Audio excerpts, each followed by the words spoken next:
बच्चों, अर्थव्यवस्था के प्रकार चल रहे थे। अर्थव्यवस्था के प्रकार के अंतर्गत हमने पूंजीवादी अर्थव्यवस्था का अध्ययन किया और समाजवादी अर्थव्यवस्था की अर्थ, परिभाषा और गुण, उद्देश्य और विशेषताओं का अध्ययन हम पिछले वीडियोस में कर चुके हैं। तो आज के वीडियोस में जो हमारा पिछला वीडियो कंटिन्यू करने के लिए हमारा जो टॉपिक चल रहा था वो था समाजवादी अर्थव्यवस्था के दोष। समाजवादी अर्थव्यवस्था के दोष चल रहे थे बच्चों।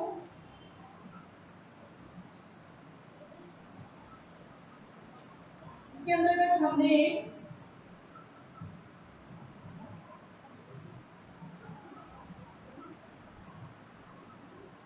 तीन पॉइंट्स यानी तीन बिंदुओं के आधार पर इनके दोषों का वर्णन कर लिया था।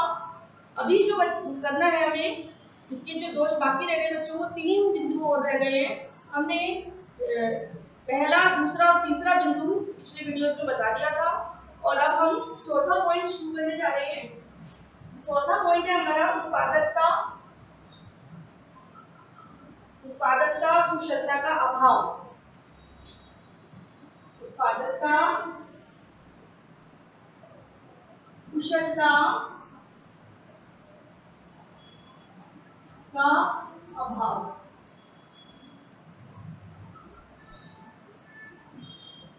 देखिए, जैसा कि हमने पिछले वीडियो में डिस्कस कर लिया था कि समाजवादी अर्थव्यवस्था में कुछ विशेषताएं या गुणों का समावेश के साथ साथ इस अर्थव्यवस्था में कुछ दोष भी पाए गए हैं और अनेक अर्थशास्त्री ऐसे हैं जिन्होंने इनकी कड़ी आलोचना की है, जिनके बारे में हमने अपना अर्थव्यवस्था का प्रकार पार्ट 8 में आपको डिस्क्राइब किया था बच्चों। तो उत्पादकता, कुशलता का अभाव इस अर्थव्यवस्था का दोष है, जिसमें हम लिख सकते हैं बच्चों कि पूंजीवादी अर्थव्यवस्था में उत्पादक का उद्देश्य, पूंजीवादी अर्थव्यवस्था में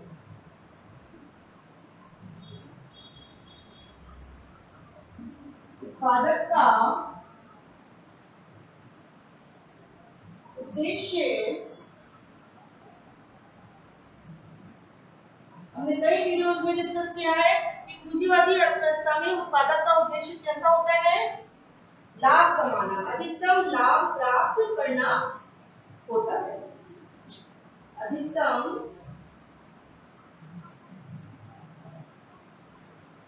लाभ प्राप्त करना, अधिकतम लाभ प्राप्त करना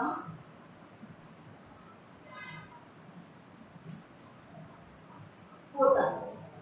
यही है, यही पढ़ा था बच्चों हमने पिछले वीडियोस में कि समाजवादी अर्थव्यवस्था की विशेषताओं के, गुणों के और दोष के साथ साथ हम पूंजीवादी अर्थव्यवस्था का भी साथ के साथ ही अध्ययन करते जा रहे हैं। इसीलिए इसमें पहले पूंजीवादी अर्थव्यवस्था के बारे में बताया कि पूंजीवादी अर्थव्यवस्था में उत्पादक का उद्देश्य क्या होता है? अधिकतम लाभ प्राप्त करना होता है। इसलिए वह न्यूनतम लागत पर, अतः वह न्यूनतम लागत पर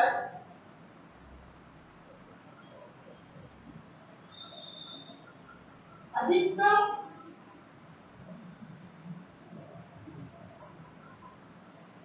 उद्देश्य लाभ कमाना होता है, लेकिन किस तरीके से कि उसकी जो लागत है कम रखे और अधिकतम क्या हो? उत्पादन, प्रोडक्शन जो है वो अधिक हो। अधिकतम उत्पादक का प्रमुख उद्देश्य यही होता है बच्चों कि अधिकतम लाभ प्राप्त करना होता है, साथ ही में इसलिए वह न्यूनतम लागत पर अधिकतम उत्पादन कुशलता से करने का प्रयास करता है।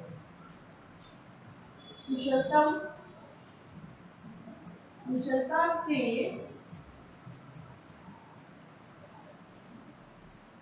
करने का प्रयास करता है।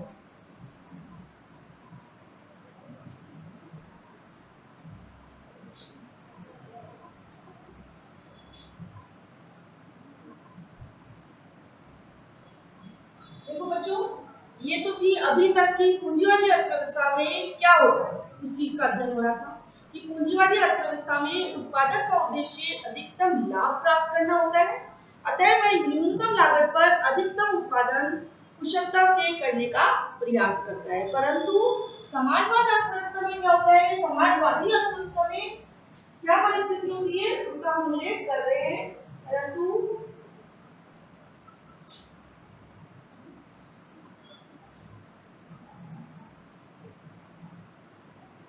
समाजवादी अर्थव्यवस्था में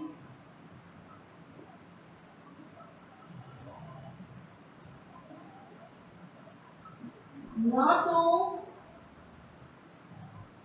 क्या होता है, ना तो साधनों का कुशलतम उपयोग होता है। क्यों नहीं होता है? वो हमने पहले ही बता दिया था कि न तो साधनों का विवेकपूर्ण वितरण होता है, साधनों का वितरण विवेकपूर्ण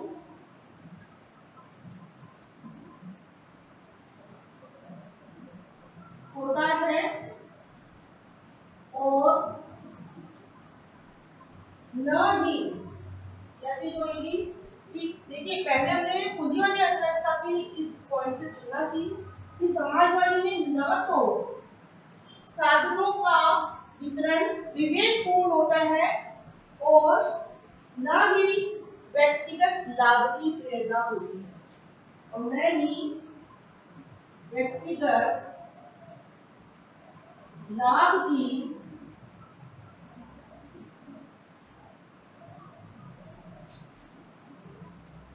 प्रेरणा होती है। कहने का तात्पर्य बच्चों कि साधनों का भी वितरण विवेकपूर्ण नहीं होता और न ही व्यक्तिगत लाभ की प्रेरणा होती है। हमने पिछले बिंदु पे इसमें बताया था समाजवादी अर्थव्यवस्था का दोष कि इसमें व्यक्तिगत प्रेरणा का अभाव पाया जाता है। तो यही कारण है कि साधनों का वितरण भी विवेकपूर्ण तरीके से नहीं होता है, क्योंकि इसमें जो सारा संचालन एवं स्वामित्व किसका होता है? सरकार का होता है। सरकार अपने आवश्यकता के अनुसार उन साधनों का उपयोग करती है। तो इसीलिए इसमें ये बताया है कि इस अर्थव्यवस्था में न तो साधनों का वितरण विवेकपूर्ण होता है और न ही व्यक्तिगत लाभ की प्रेरणा होती है। तो ये बहुत बड़ा दोष है बच्चों। समाजवादी अर्थव्यवस्था का ये चौथा दोष हम लिखने जा रहे थे, इसको आप नोट डाउन करें और लिखें। पांचवा पॉइंट स्टार्ट करने जा रहे हैं। वीडियो को पॉज करके आप लिख सकते हैं बच्चों। पांचवा समाजवादी अर्थव्यवस्था का पांचवा पॉइंट नौकरशाही।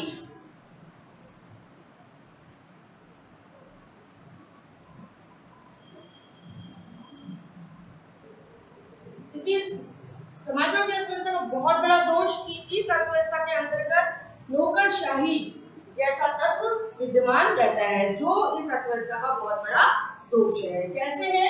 अब हम लिखेंगे इसमें कि समाजवादी अर्थव्यवस्था में एक महत्वपूर्ण दोष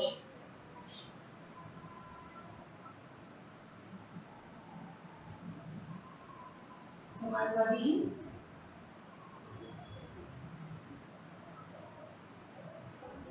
अर्थव्यवस्था का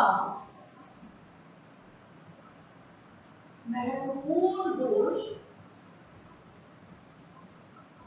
कौन सा दोष? नौकरशाही का महत्वपूर्ण दोष होता है महत्वपूर्ण दोष नौकरशाही का होना है।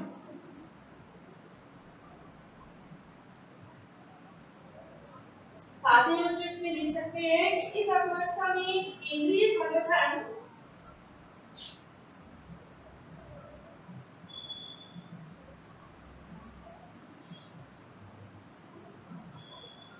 इस अर्थव्यवस्था में केंद्रीय संगठन या नियोजन बोल सकते हैं कि इस अर्थव्यवस्था में केंद्रीय संगठन द्वारा निर्णय लिया जाता है,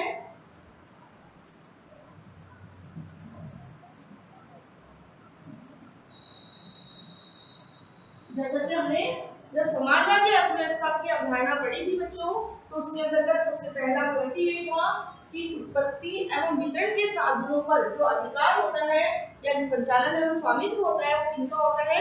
केंद्रीय नियोजन या केंद्रीय सरकार का होता है। और ये किसके द्वारा कार्य करती है? केंद्रीय नियोजन या संगठन के द्वारा निर्णय लेती है। तो इसके अंतर्गत हम लिख सकते हैं, पहले लिखिए फिर ऊपर लिखेंगे बच्चों कंटिन्यू तरीके से।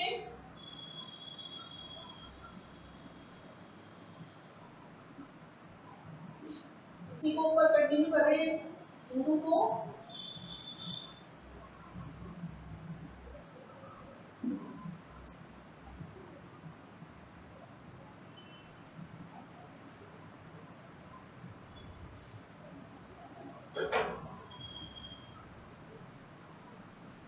इसमें बताया गया है कि समाजवादी अर्थव्यवस्था का महत्वपूर्ण दोष नौकरशाही का होना है। इस अर्थव्यवस्था में केंद्रीय संगठन द्वारा निर्णय लिया जाता है। ठीक है, तो हम इसी के द्वारा लिखेंगे कि केंद्रीय संगठन द्वारा, इसी को कंटिन्यू कर रहे बच्चे पार्ट में कोई केंद्रीय संगठन द्वारा निर्णय, जो भी डिसीजन लेता है वो कौन लेता है? केंद्रीय संगठन करने वाला सबसे महत्वपूर्ण तंत्र होता है।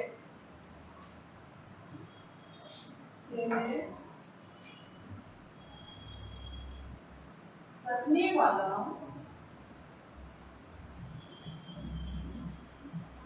सबसे महत्वपूर्ण तंत्र होता है, क्योंकि निर्णय कौन लेता है? केंद्रीय संगठन। इसके निर्णय लागू करने के लिए इसके निर्णय लागू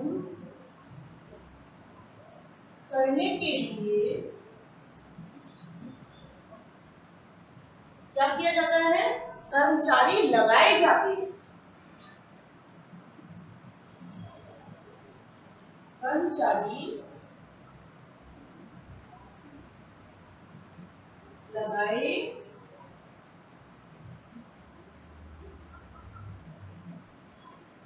जाते हैं।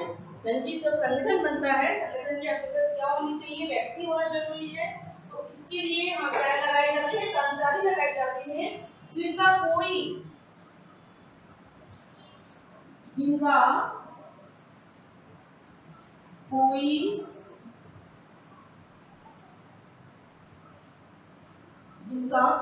निजी हित नहीं होता है, जिनका कोई निजी हित का मतलब निजी लाभ नहीं होता है।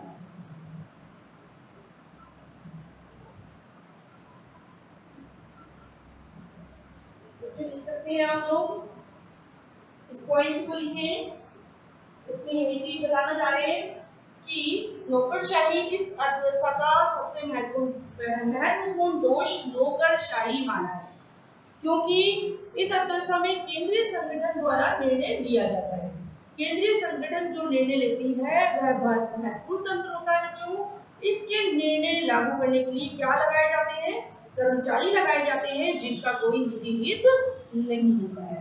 तो आप अपने 5वें पॉइंट को कंटिन्यू करें, लिखें, नोट डाउन कर लें। उसके बाद समाजवादी अर्थव्यवस्था का ये लास्ट पॉइंट, छठा, इस टॉपिक का भी लास्ट पॉइंट छठा जो हम करवाएंगे और उसका एंड हो जाएगा इस टॉपिक का। लिखिए जब तक।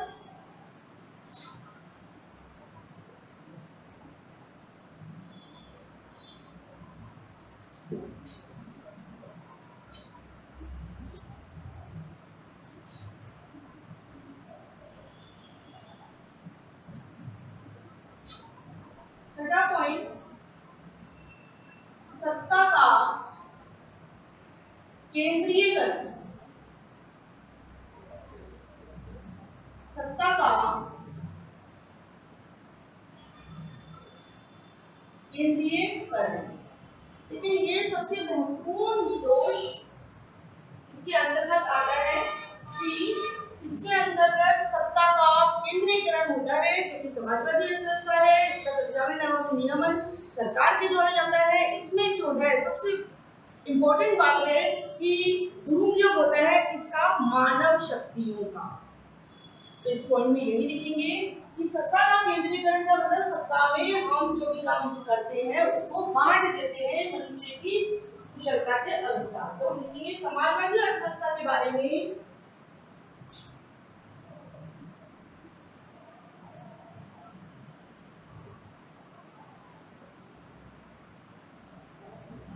समाजवादी अर्थव्यवस्था के बारे में कुछ विद्वान का मत है कि, देखिए बहुत इंपॉर्टेंट चीज, कि समाजवादी अर्थव्यवस्था के बारे में कुछ विद्वान का मत है कि यहाँ पर अत्यधिक केंद्रीकरण की, यहाँ पर अत्यधिक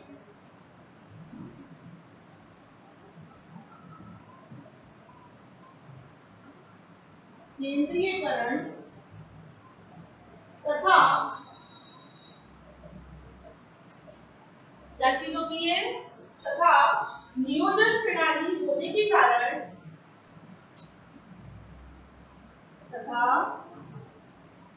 नियोजन प्रणाली होने के कारण, देखिए अत्यधिक क्या होता है, केंद्रीकरण, और नियोजन प्रणाली होने के कारण मतलब समाजवादी अर्थव्यवस्था में सरकार के द्वारा इस अर्थव्यवस्था का नियोजन किया जाता है। साथ ही इसमें लिखेंगे कि नियोजन प्रणाली होने के कारण मानव शक्ति का दुरुपयोग होता है, मानव शक्ति का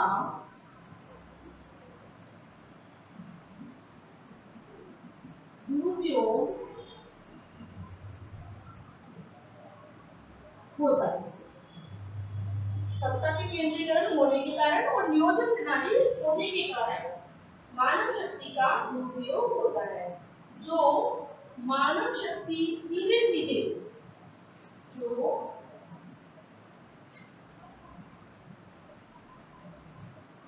मानव शक्ति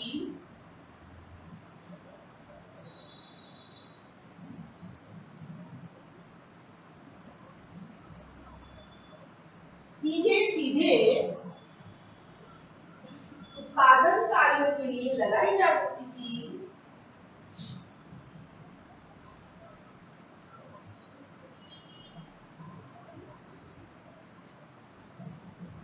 उत्पादन कार्यों में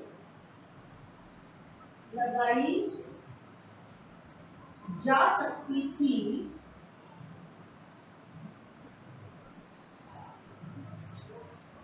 अब उसका प्रयोग कहाँ हो रहा है, उस मानव शक्ति को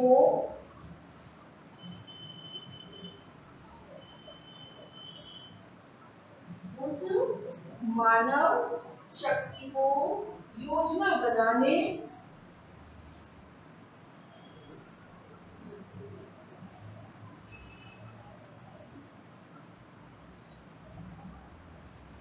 योजना बनाने, गणना करने,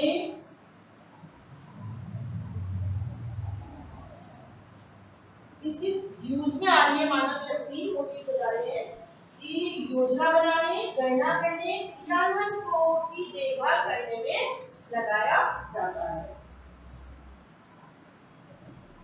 क्रियान्वयन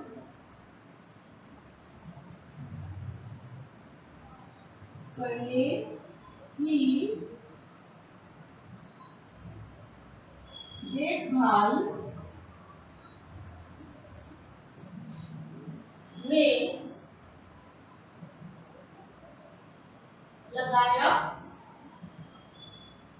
जाता है।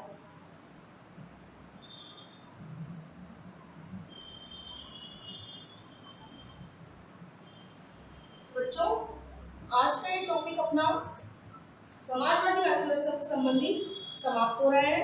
इसके अंतर्गत हमने छठा जो पॉइंट पढ़ा, सत्ता का केंद्रीकरण, इसके अंतर्गत हमने कहा कि समाजवादी अर्थव्यवस्था के बारे में कुछ विद्वान यह मत रखते हैं या कुछ विद्वानों का यह मत है कि यहाँ पर क्या होता है कि अत्यधिक केंद्रीकरण तथा नियोजन प्रणाली होने के कारण मानव शक्तियों का दुरुपयोग होता है।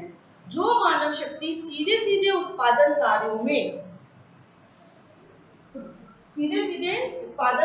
में लगाई जा सकती है, उस मानव शक्ति को योजना बनाने, गणना करने, क्रियान्वयन करने की देखभाल में लगाया जाता है। तो इसलिए हम कह सकते हैं कि यह जो दोष है, यह समाजवादी अर्थव्यवस्था का बहुत बड़ा दोष है। तो आज हमारे टॉपिक कंप्लीट हो रहा है। समाजवादी अर्थव्यवस्था के दोष जो थे, हमने दोनों अर्थव्यवस्था से संबंधित चर्चा की, अध्ययन किए, और आशा है बच्चों कि आपको ये चीज समझ में आ गई होगी। हमने दोनों अर्थव्यवस्था पढ़ी है, समाजवादी और पूंजीवादी।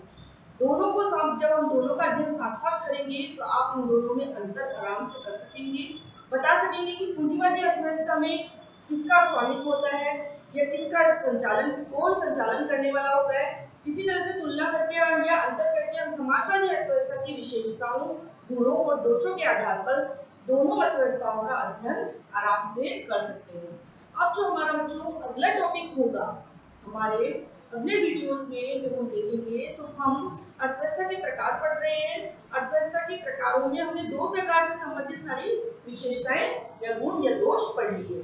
तो अगला जो होगा हमारा, वो होगा अर्थव्यवस्था का तीसरा प्रकार। आपको ध्यान होगा कि हमने स्टार्टिंग में ही दिखाया था कि अर्थव्यवस्था के 3 प्रकार होते हैं। इसको आप सॉल्व करके वीडियो को पॉज करके लिख लें, और एक बार हम जो आपको रिकॉल करवा रहे हैं कि हमने जो है अर्थव्यवस्था के प्रकार बताए थे, उन्हीं को एक बार डिस्क्राइब कर रहे हैं बच्चों।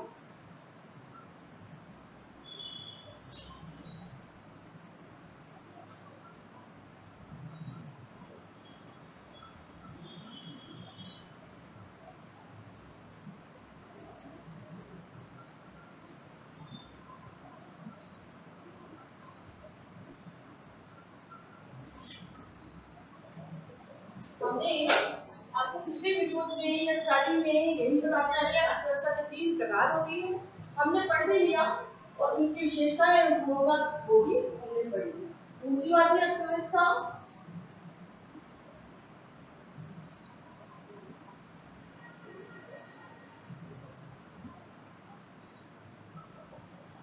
समाजवादी अर्थव्यवस्था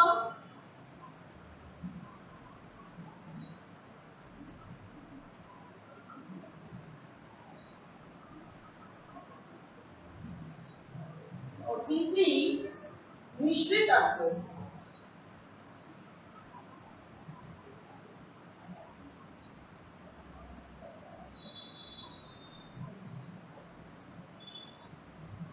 ये जो तीनों अर्थव्यवस्था थी, ये किसके आधार पे थे? अर्थव्यवस्था के प्रकार उत्पादन के स्तर के आधार पर। उत्पादन के स्तर के आधार पर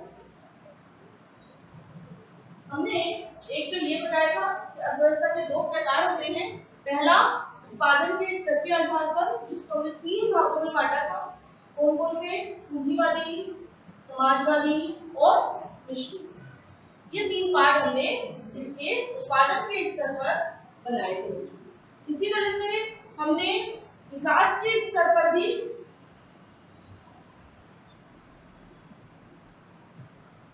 विकास के स्तर के आधार पर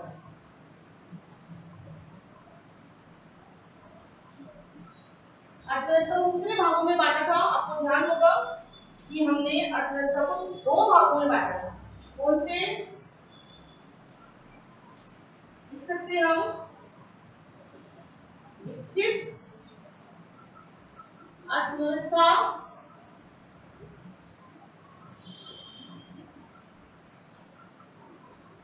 और दूसरी थी विकासशील।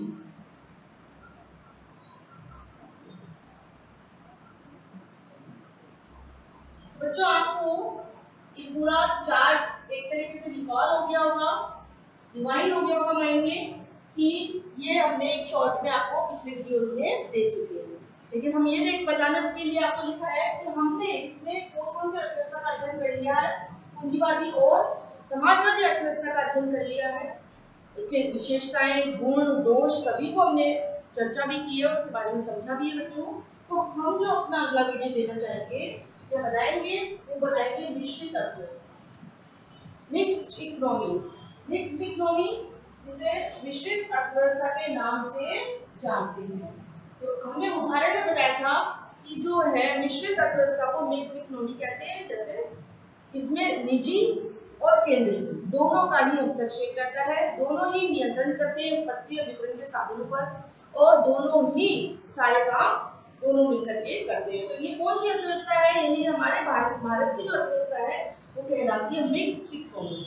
तो हम इसकी जो चर्चा है एक भारत में मिश्रित अर्थव्यवस्था का कैसा स्वरूप है, या भारत में कौन सी अर्थव्यवस्था है, किसके आधार पर नियंत्रण एवं संचालन होता है, इस अर्थव्यवस्था में हम भारत को, यानी जो उदाहरण लिया था हमने भारत का, हमने पूंजीवादी अर्थव्यवस्था में यूएसए का लिया था, समाजवादी अर्थव्यवस्था में चीन, क्यूबा और वियतनाम का लिया था उदाहरण। इसी तरह से मिश्रित अर्थव्यवस्था में हम भारत की मिश्रित अर्थव्यवस्था के भारत की जो मिश्रित अर्थव्यवस्था का अध्ययन हम अपने वीडियो में करेंगे बच्चों। तो यही कहना चाह रहे हैं कि हम अगले वीडियो में हम अर्थव्यवस्था के प्रकार को चालू करेंगे, रखेंगे ही कि अर्थव्यवस्था का जो तीसरा प्रकार है उसका जो टॉपिक है, मेन टॉपिक मिश्रित अर्थव्यवस्था के नाम से ही आपको अध्ययन करवाएंगे, क्योंकि ये भारत से रिलेटेड है। इसका हम अलग से टॉपिक डालेंगे, है तो अर्थव्यवस्था का प्रकार, पार्ट नहीं होगा इसका, खुद एक अपने आप में एक टॉपिक है मिश्रित अर्थव्यवस्था।